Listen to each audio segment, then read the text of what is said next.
पर उनके स्मरण में श्री तुमरुका जी के वचन रहे। उनके स्मरण में तुमरुका जी के शब्द रहे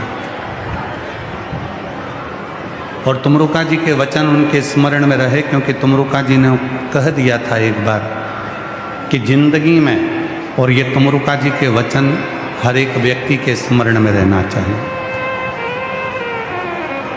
जिंदगी में हर जगह से जब टूट जा, जब कोई तुम्हारा साथ ना दे, कोई तुमको साथ ना निभाए, चाहे पराए हों चाहे घर के हों, तुमरुका जी के वचन, वो दोनों सर्प, पद्म और पिंगल, जो शिव जी के कानों में कुंडल के रूप में विराजमान है,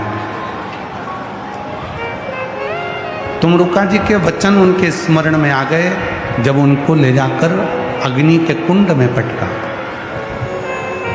जलती हुई अग्नि के नज़दीक में ले जाकर जब उनको छोड़ा तो उनके स्मरण में तुमरुका जी के वचन आ गए कि जब परिवार, नाते, रिश्ते, कुटुंब, कबीले, ये सब हर तरह से जब तुमको तोड़ दें, तब उस समय पर केवल एक जगह ऐसी है, किसी भी पंच वृक्ष की छांव,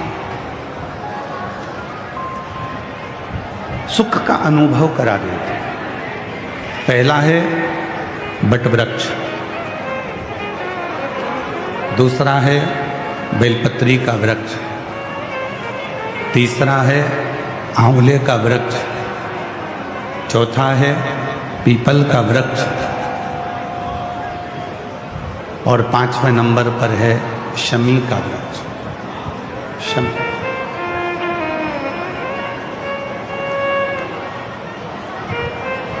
ये 5 वृक्ष ऐसे हैं, जब जिंदगी चारों तरफ से हताश हो जाती है, चारों तरफ से टूट जाती है, कोई मंजिल नजर नहीं आती, कोई सामने रास्ता नहीं दिखता, कोई मंजिल नहीं दिखती, कोई सामने से उजियाला नहीं दिखता, कोई प्रकाश नजर नहीं आता, तब भगवान शंकर का पंचाक्षर मंत्र नमः शिवाय या षडाक्षर मंत्र ओम नमः शिवाय या श्री शिवाय नमस्तुभ्यम, इस मंत्र का जप यदि कोई मौन होकर, स्थिर होकर इन 5 वृक्ष में से किसी भी एक वृक्ष की छांव में बैठकर कुछ देर का जप प्रदोष काल का यदि वो कर लेता है तो उसको उसकी मंजिल मिलती ही मिलती है, उसको उसका मार्ग मिलता है।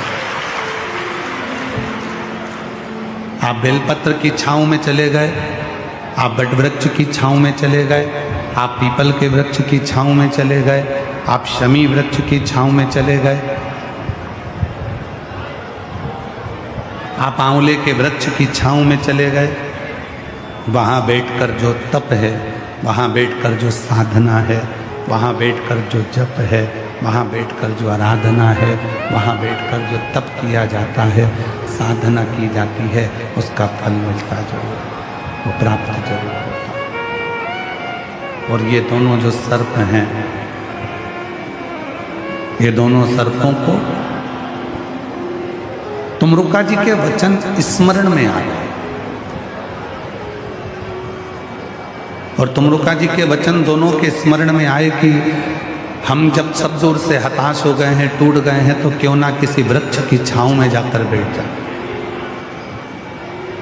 शिव जी के कानों में पड़े हुए ये दोनों सर्प ऐसे ही शंकर जी के कानों में नहीं पहुंचे। शिव जी के पास में जो भी पहुंचा है वो बहुत टूटने के बाद, बहुत कष्ट भोगने के बाद, बहुत परेशान होने के बाद आखिरी में अगर पहुंचा तो शिव की शरण में गया और शंकर जी ने उसको संभाल लिया। शिव ने उसको,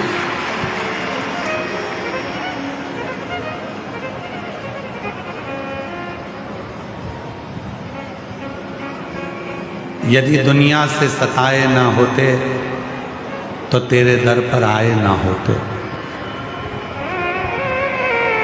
जब सब जगह से सताए गए, हर जगह से अपशब्द कहे गए, हर जगह से ताने दिए गए, हर जगह से आड़े टेढ़े वचन कहे गए, जब हर तरह से दुनिया के लोगों से सताए गए, तब जाकर कहीं शिव महापुराण की कथा में जाकर बैठे हैं और भगवान शंकर की शरणागति के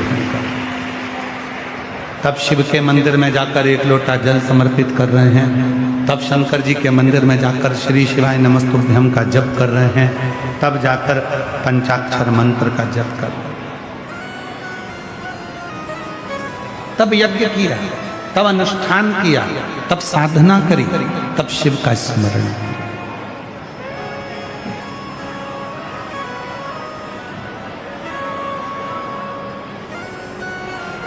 कुछ नहीं, कुछ नहीं। हमारे शैलेंद्र जी एक लाइन बड़ी अच्छी गुनगुनाते हैं, महाराज ना मेरे पास चौकी है ना कोई थाल है, जिस घर के दिए में तेल नहीं, वहाँ ज्योत जलाऊं मैं कैसे। मेरा खुद ही बिछौना धरती पर, तेरी सेज सजाऊं मैं कैसे। जहाँ मैं बैठा वहीं बैठ के बाबा बच्चों का दिल बहला जाना। कभी फुर्सत हो तो डमरूधर निर्धन के घर आ जाना। कभी फुर्सत हो तो डमरूधर निर्धन के घर भी आ जाना। शिव जो केवल विश्वास से रीझ जाते हैं। पद्म ने पिंगल से कहा, हमें हमारे अपनों ने हथौड़ दिया है, हमारे अपनों ने हमको ले जाकर अग्नि के कुंड में पटक दिया है। इस अग्नि के कुंड से अगर कोई बचा सकता है तो केवल शिव बचा सकता है। दुनिया की जितनी तपन है, दुनिया के जितने कष्ट हैं, दुनिया की जितनी बीमारी है, दुनिया के जितने रोग हैं और दुनिया के जितने दुख हैं, इन सारे दुखों से अगर कोई निकाल सकता है तो केवल शिव ही निकाल सकता है, केवल शिव,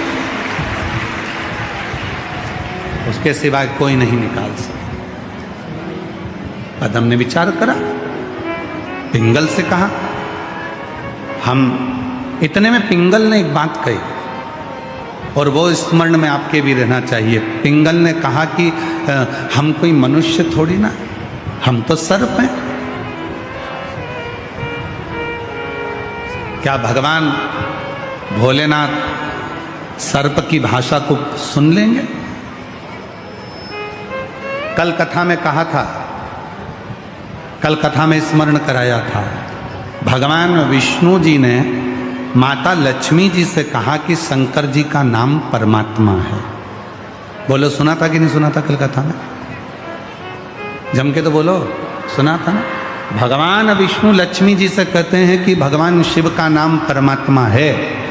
परमात्मा का मतलब क्या होता है कि कुछ मत बोलो, केवल उसके मंदिर में जाकर उसको ताक लो, उसको देख लो, उसका दर्शन कर लो।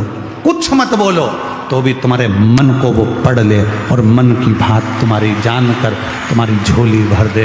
उसको परमात्मा कहा, उसी को परमात्मा कहा, वही परमात्मा है। उसी को परमात्मा की संज्ञा दी गई, उसी को परमात्मा कहा।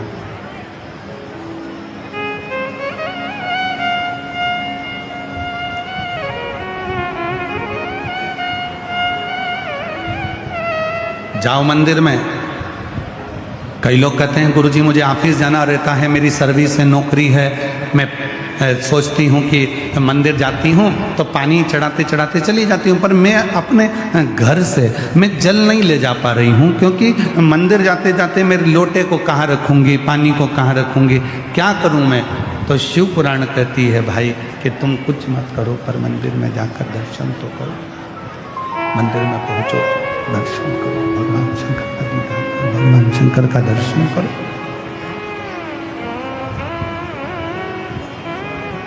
मंदिर में जाकर तुम दर्शन तो करो। ये बक्से नहीं चल रहे हैं क्या जो सामने रखे हैं? नहीं चल रहा है, दिखाओ ना भाई बक्से क्यों नहीं चल रहे हैं, कारण क्या है? लड़के को तो भेजो जाके पता करे।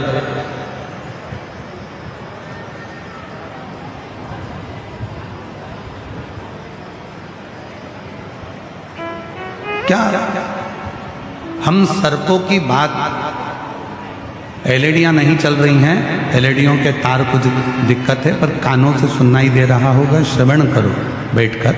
एलईडी के लिए एलईडी वालों से निवेदन है चालू करने का प्रयास करें, और अगर नहीं हो रही है तो आप लोग बैठकर कथा का रस्तत्व ग्रहण करें। और साउंड वाले से निवेदन है अंदर का भी साउंड खोलो, बाहर का भी साउंड खोलो, स्टेज का भी साउंड खोलिए। पदम ने पिंगल से कहा क्या हम सर्पों की बात, हम सांपों की बात, हम सर्पों की बात क्या शिव स्वीकार कर लेंगे? क्यों नहीं? भगवान विष्णु ने एक नाम दिया है पिंग, परमात्मा। भगवान विष्णु ने एक नाम दिया है परमात्मा, परमात्मा।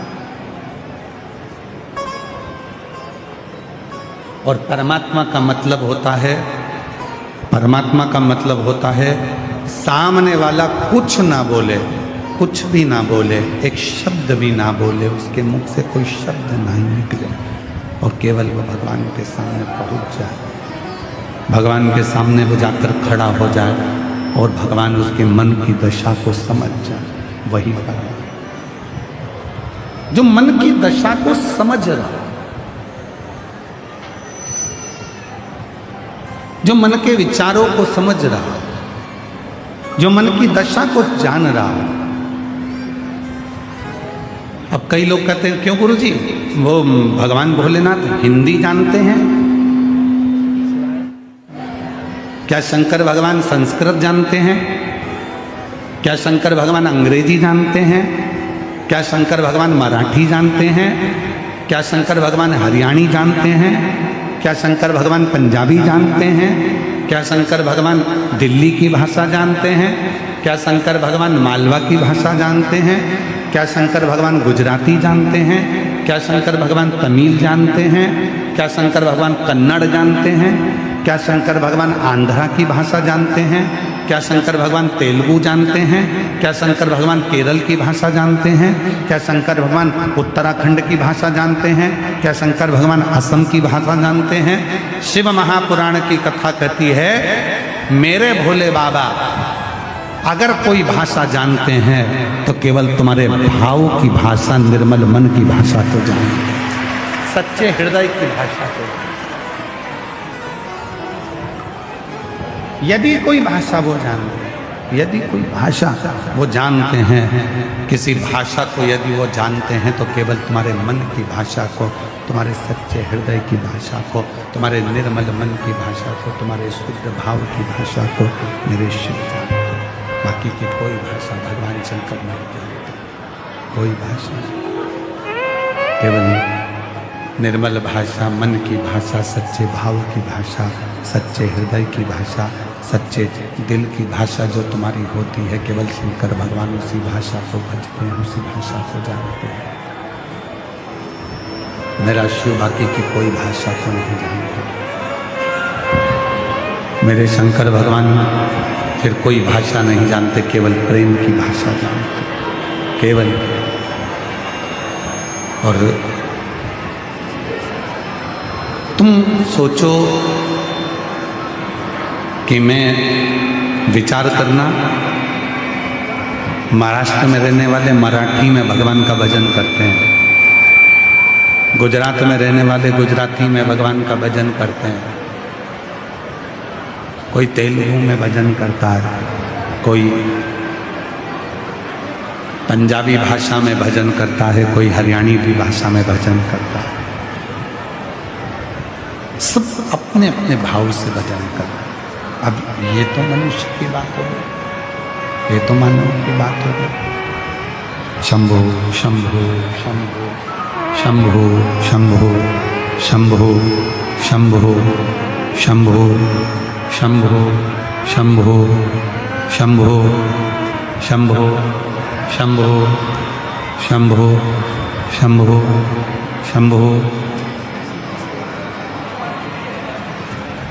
कोई मराठी भाषा में भज रहा है, कोई गुजराती भाषा में भज रहा है, कोई तेलुगु भाषा में भज रहा है। ये तो मनुष्य की बात है।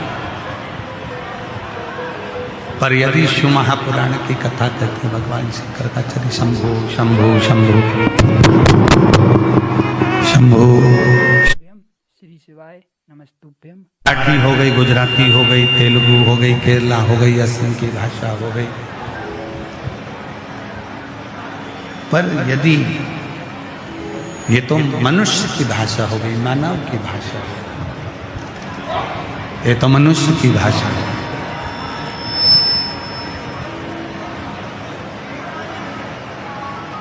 पर एक चींटी छोटी सी, उसको भी दर्द होता है तो वो भी पुकारती है। एक चींटा, उसको भी दर्द होता है तो वो भी पुकारता है। एक मच्छर, उसको भी दर्द होता है तो वो भी पुकारता है। एक झिंगुर, उसको भी दर्द होता है तो वो भी पुकारता है, वो भी पुकारता है, वो पुकार रहा होता है। जिसको दर्द है, और मेरे भोले बाबा, मेरे शंकर भगवान केवल मनुष्य के लिए नहीं, शिव जी को पशुपति नाथ भी कहते हैं। मेरा शंकर भगवान पशु और पक्षी के लिए भी दौड़ कर आता है। उसका नाम पशुपति नाथ है। वो पशुओं के लिए भी दौड़ कर आता है तो पक्षियों के लिए भी दौड़ कर आता है। वो जीव जंतु के लिए भी दौड़ कर आता है, केवल मानव के लिए ही नहीं। और अंत समय प्रभु आना करेगा, वचन दिया को निभाना करेगा। आए ना आए प्रभु कुटुंब कभी, अंत समय प्रभु वचन दिया तो निभाना पड़ेगा। अंत समय प्रभु शिव जी ने जिन कानों में कुंडल को पहना है, वो जो दो सर्प कान के कुंडल में शंकर भगवान के नजर आते हैं, एक का नाम है पद्म और दूसरे का नाम है पिंगल। ये वो सर्प हैं जो हर तरह से टूट चुके हैं, हर तरह से परेशान हो गए, हर तरह से कष्ट भोग चुके हैं, हर तरह से कष्ट सहन करने के बाद शिव की शरणागति में आकर विराजमान। कष्ट भोगने के, कष्ट सहने के। एक बार हमने कथा में कहा था, आपके स्मरण में होगा, घोड़ों की रेस होती है। घोड़े को नहीं मालूम होता कि मुझे रेस में खड़ा होना। उसका जो मालिक होता है ना, वो उसको खूब कोड़े मारता है और घोड़ा दौड़ता है। खूब कोड़े मारता है और घोड़ा दौड़ता है। खूब कोड़े मारे जाते हैं और घोड़ा दौड़ता है। वो घोड़ा आगे निकल जाता है, रेस जीत जाता है। लोग खूब खुशियां मनाते हैं कि रेस जीत गए, रेस जीत गए, रेस जीत गए। किसी ने घोड़े से कहा, तुम्हें मालूम है तुम रेस जीत गए? घोड़े ने कहा, मुझे नहीं मालूम, मैं तो इसलिए दौड़ रहा था, मेरी पीठ पर कोड़े मारे जा रहे थे।